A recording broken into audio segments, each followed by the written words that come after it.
finances. When the mother to their property, you'll find out on this episode of Voicey Here's Choosing Beggars. Don't forget to like, subscribe, and hit that bell to never miss an episode. And let's get straight into it. This story was called Choosing Beggar Mom Demands Access to My Swimming Pool. I had this rather amazing run-in with Choosing Beggar last week, and boy was it entertaining slash infuriating. I'm renting a one-story house with a private swimming pool with my wife. The house is part of a small neighborhood of 6 houses in total, two of which are slightly bigger than the others and have a private pool each. Those two are a fair bit more expensive for obvious reasons. Last week, someone knocks on the door and I go to open it. Outside is a smiling woman with two kids. Hello, I'm Jerkface from next door. We thought you'd use the pool.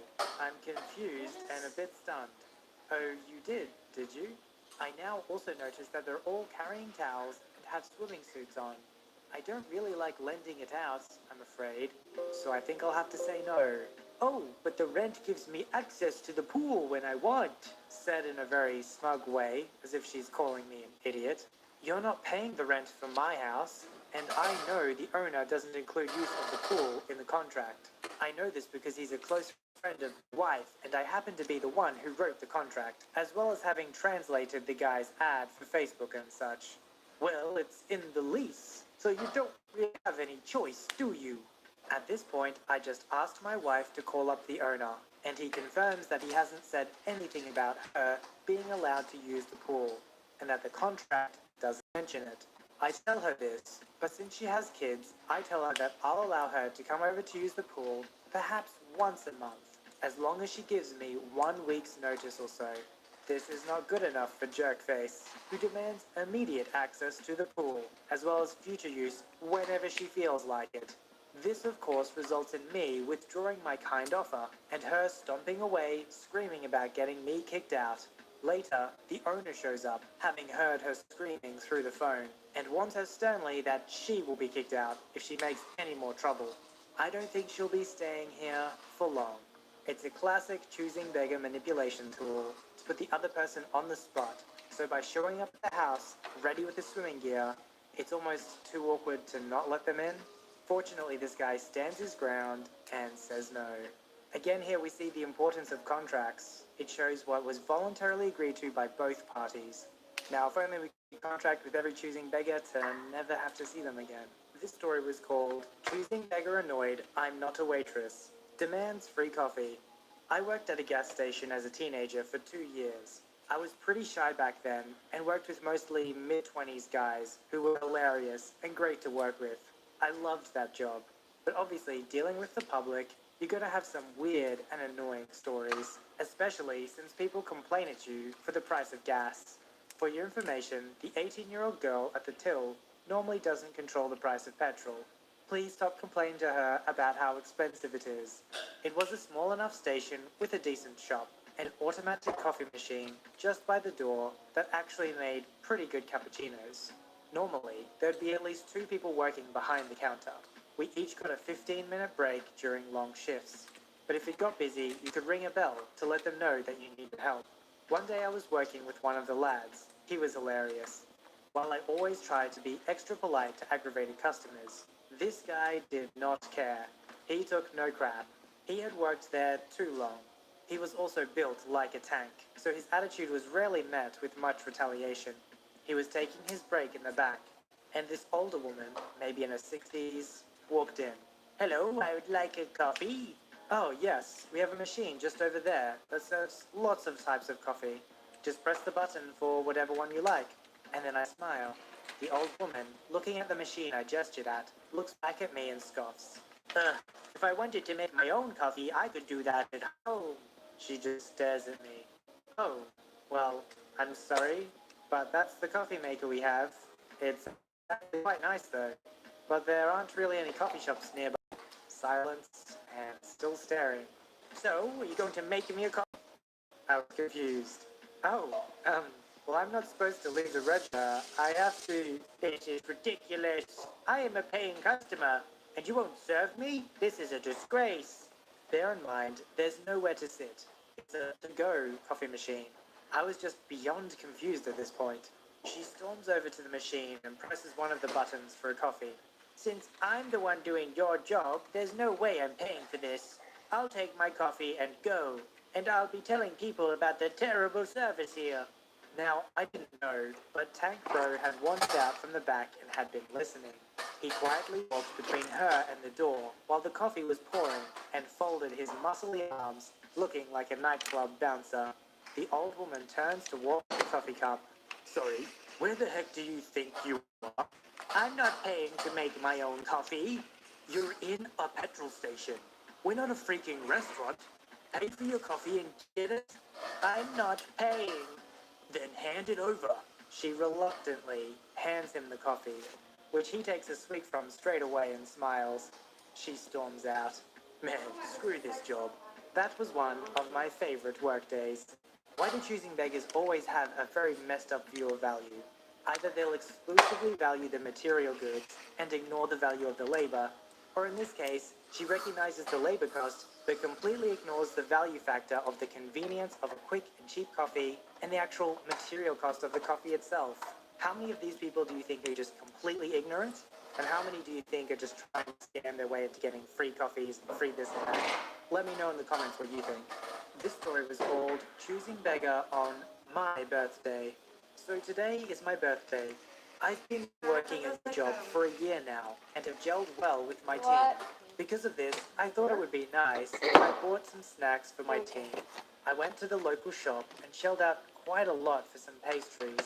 Biscuits, pizza bites, Are you using and this just too? stuff that everyone can snack on. I Are you vegan, using the cookies? vegetarian, halal, kosher, and gluten. Put the ones here now.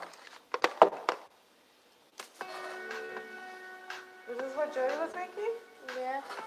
What if I get him? Dale.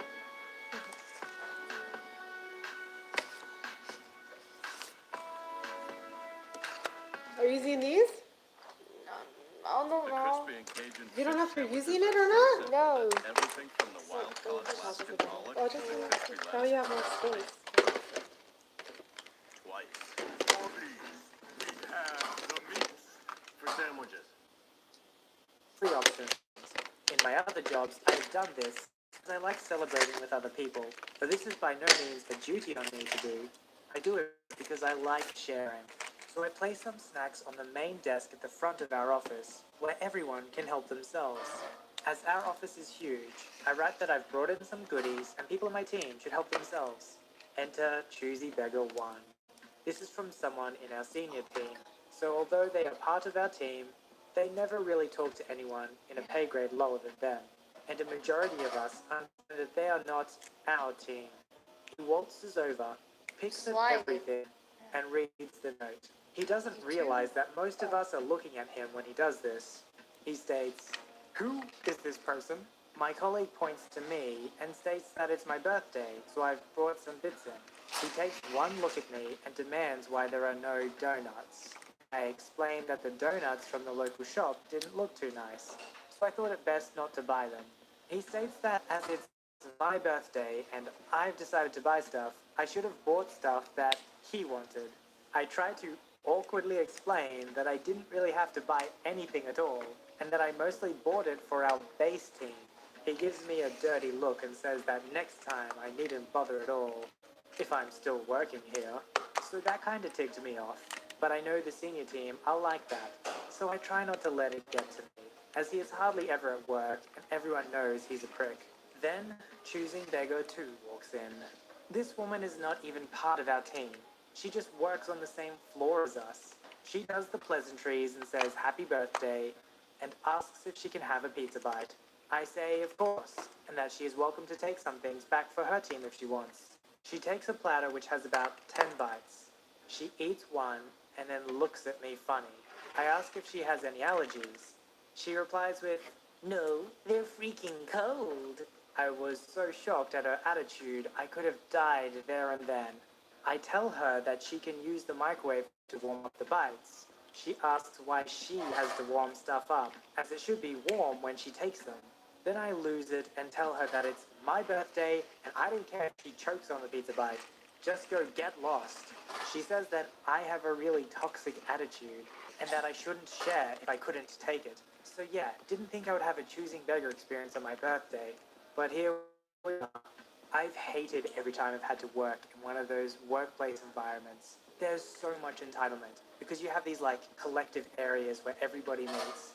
There's always so much conflict, whether it's like the washing up at the sink or food that everyone's brought in, or people feeling entitled that you have to bring in food because it's your birthday. That stuff happens all the time in workplaces. I think it's great if you get along with a few people at your workplace. This idea that everyone is forced to get along even when they don't want to, and everyone else is entitled to your time and your stuff.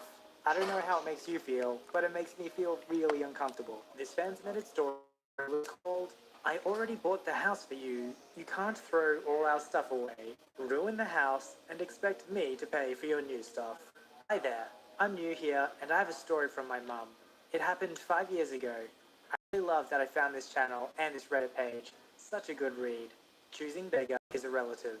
Close to my dad, but not close to my mum. They just tolerate each other for the most part. Choosing beggar lives overseas, and at the time wanted to move back here, in Singapore.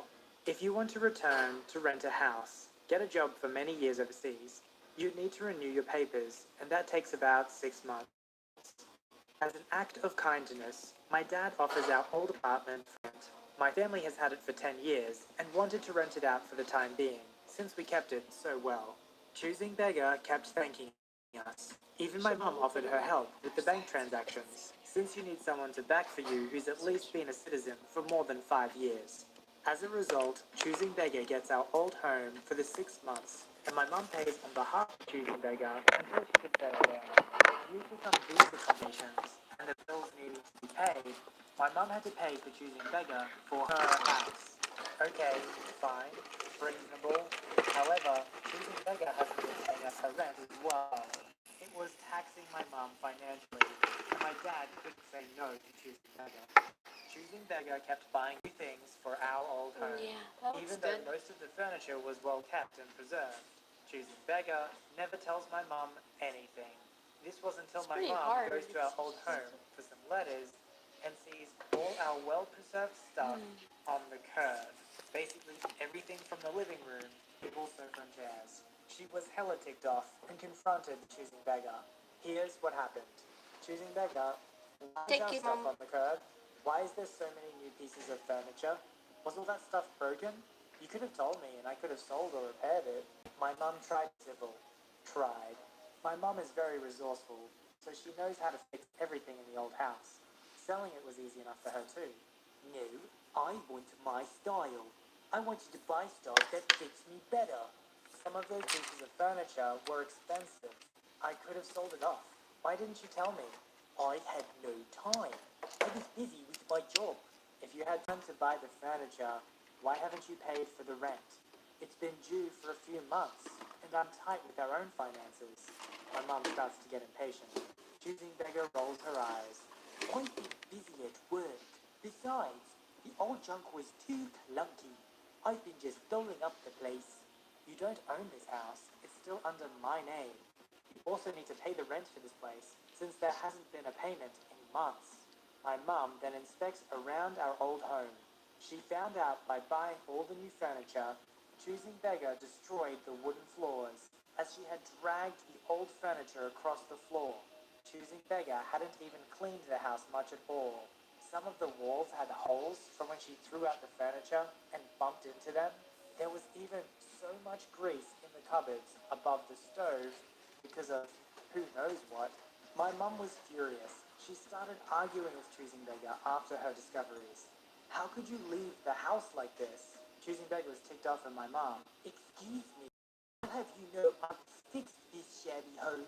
I've been working my butt off at work and hadn't cleaned, that's all. You're rich enough to have a house in this location, but it looks like crap. Look at everything now. Isn't it better? The Choosing Beggar was in denial and doesn't even face my mum. The Choosing Beggar then tries to make my mum pay for the new furniture. About one, my mum gets the heck out of there, and she didn't. My dad wasn't able to cool things down between them for some time. He couldn't do much.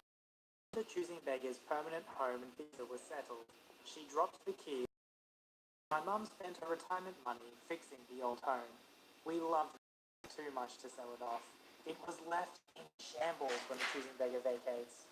I hate Choosing Beggar for making my mum work so much. She's already balanced a full-time job and still has time to manage Choosing Beggar's nonsense by the side. I helped my mum salvage what we could. Choosing Beggar has only paid about half the money my mum spent for her. My mum get an extra job to get the money back and to pay the bills. What a horrible human. You really do have to be careful who you show generosity to. Metro has 4 free phones. I want one. I want one. I want one. I want one. Come on. Have an original thought, guys. Switch to Metro and get 4 free Samsung or LG phones. Metro Mobile. I hope that from hearing these stories you don't feel discouraged from showing generosity, but rather you're more careful with who it is that you do show generosity to. Because scarcity is a reality of life. This lady who took no personal responsibility has taken up the space that somebody else could have had. Somebody who might have appreciated it, and instead of being destructive, might have been productive with it. Or at the very least, appreciated the generous thing that they did. This fan-submitted story called My Kid Needs Your Things. I just got back from seeing my dad, who lives in Pennsylvania. I live in Washington, so it's hard to really see each other. I had gotten a few days off and had saved enough money to fly myself down. I had a blast, and everything went smoothly until I fly back home. So I was flying late into the night, so when I land, it would be early morning, meaning by the time I got home, the 2-hour drive, it would be midday, and I wouldn't be so jet-lagged as I would sleep on the ride back. I fly a lot, so I'm prepared for long flights. I have headphones, a portable charger, games, etc. I got to the airport super early because of TSA and all of that jazz. I fly 30 minutes before we leave. Okay, I go to a small shop and get something to eat. And wait, once I got on the plane, I was ready to sleep. I had everything I needed in my bag that I stored under my seat. Once we go into the air, they turned off the lights and all was quiet. I start pulling my things out when I feel a tap on my shoulder. I look over, and across from the little walkway, I see the entitled mum. Yes? I'm sorry to bother, but I wouldn't happen to have any gum. My little one's ears won't pop. I understand it's painful when your ears don't pop, so I look at my bag and hand her a piece. The entitled mum thanks me, and I keep getting things out. Are you going to use that neck pillow? Yes, I plan to sleep. I pull out an extra sweatshirt and make it into a small pillow and handed it over to the entitled mum. Here, this should work for you, little girl. The entitled mum just looks at my sweatshirt with a look of disgust. I would rather her use the neck pillow. It would be better for her. Sorry, I plan to use it. I pop in my headphones, put on my eye mask, and start to slip to sleep when I feel a tap on my shoulder again. It's the entitled mum. Yes? I was slightly annoyed. Can my kid use your phone? She points to my phone sitting in the tray. No, I'm using it to listen to music right now. Also, I don't let strangers touch my things. Entitled mum looks annoyed and turns back. I put my headphones back in and start playing games with it until I become tired again. I put the mask back on and start to fall asleep once again. When I feel a tugging on my leg, I remove the mask to see the entitled mum trying to grab my bag. I had looped it around my leg, force of habit, so if anyone moves it, I would feel it. I look at the entitled mum with a confused look. My little one is hungry. I saw you had snacks. Yes, they are mine. I moved the bag close to me. I bought them for me. Well, I saw gummy snacks. Those are for kids at least. Let me have those. No, they come in packs down soon, so it shouldn't matter if I have snacks. Sure enough, here came the cart. The entitled mum demanded kid-friendly food and began to throw a fit when she was told her money. This airline had free snacks and food, and you could pay for it. Not sure if others do this. Entitled mum finally gave in and paid for the snacks and left me alone. We were well into the flight when I needed to use the bathroom. I get up, stretch, and go to the bathroom. When I'm about halfway down, I get a funny feeling and rush back to my. Shipping is simple, or at least it should be. But when efficiencies start taking time away from your business, or costs start to weigh down your profitability, it's time to rethink the way you ship. Pitney Bowes will take your shipping process from point A to better with innovative, scalable solutions that eliminate the complexity of managing packages, overnight flats, and mailings. You'll spend less time on shipping and more time achieving your business goals. Pitney Bowes Shipping Solutions, the better way to ship. Never had bacon. They ruined everything without bacon forever. I never get Hulu. With now TV and tons of shows and movies, it's like the bacon of TV.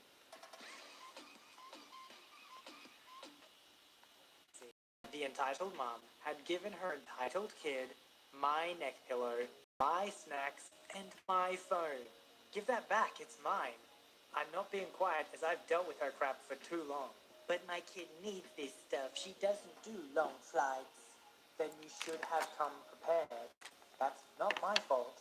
I reach over and take my phone back. That is my lifeline when I land, and I won't have some kid messing with it. The entitled kid screams, waking everyone up in the cabin. At this point, a flight attendant runs up trying to calm the situation. What's going on? She took my phone from my daughter. Give it back. The flight attendant looks at me. I tell her that in fact, it's my phone and I can prove it. The entitled mum flips and yells, No, you can't. That's my phone. She tried to take it from my hands, but I was quick enough so she didn't get it. I pull up my social media accounts and show her that in fact, it is my phone. The flight attendant looked at the entitled mum and asked if there's anything else. I tell her that she has my bag filled with all my stuff. The flight attendant gets my bag back, and I look through it really quick to make sure that nothing of importance was missing.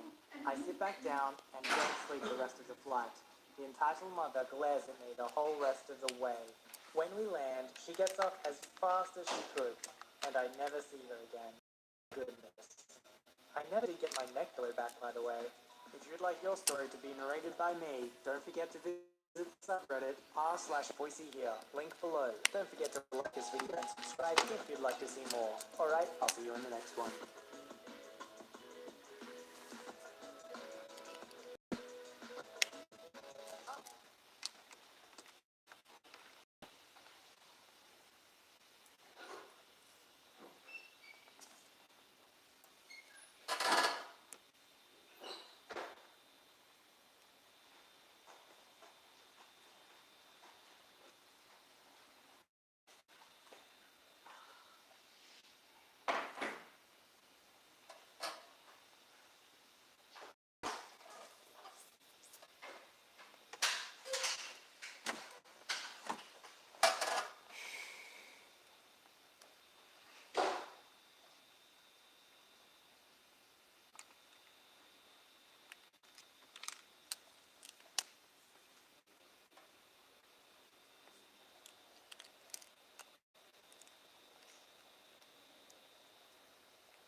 This is a brief history of B&H, everyone's favorite photo and video store.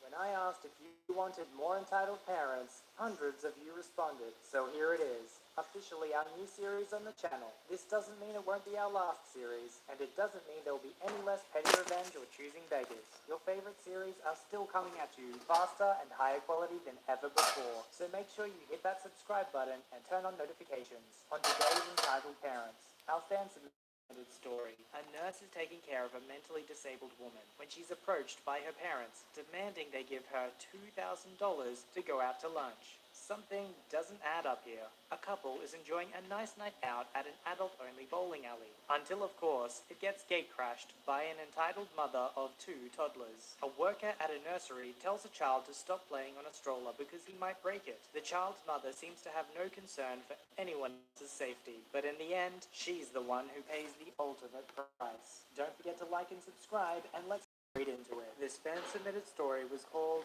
Literally the Worst Set of Parents a Person Could Have. Oh, joy upon joys, have I got a story for you, all about the ultimate entitled parents. Let me introduce the cast. Me, about 24 years old at the time, and a student pedagogy working an internship for school.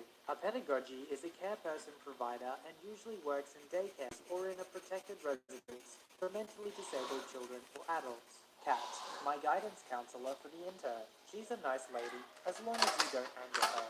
Sally, a mentally disabled woman of about 30. She's very sweet and very trusting. EM is Sally's entitled mum, and ED is Sally's entitled father. A quick note. We use the currency of crowns in Denmark, but I've converted the money to dollars to give everyone a better idea of the prices. So at the time, I was about a month into my internship at a protected residence when the holidays were coming up. Because I was interning as a full-time employee, I had been given lockboxes where we kept the money for their everyday uses or trips. These boxes usually had about 5 to 6 grand in them, and we kept pretty tight records over what was spent and how much, due to an employee with sticky fingers taking money out of them. This was, thankfully, before I had gotten a key. I was making my rounds in a different apartment that day when Sally and her parents went up to me. Hey Lark, I'm going to lunch with Mum and Dad. Hey Sally, that sounds nice. Yes, so we need money. I was a little taken back by how demanding she sounded. So I figured maybe they were in a hurry. I then remembered Sally had been given the day before about $40. Some of her allowance yesterday, right Sally? It's not enough.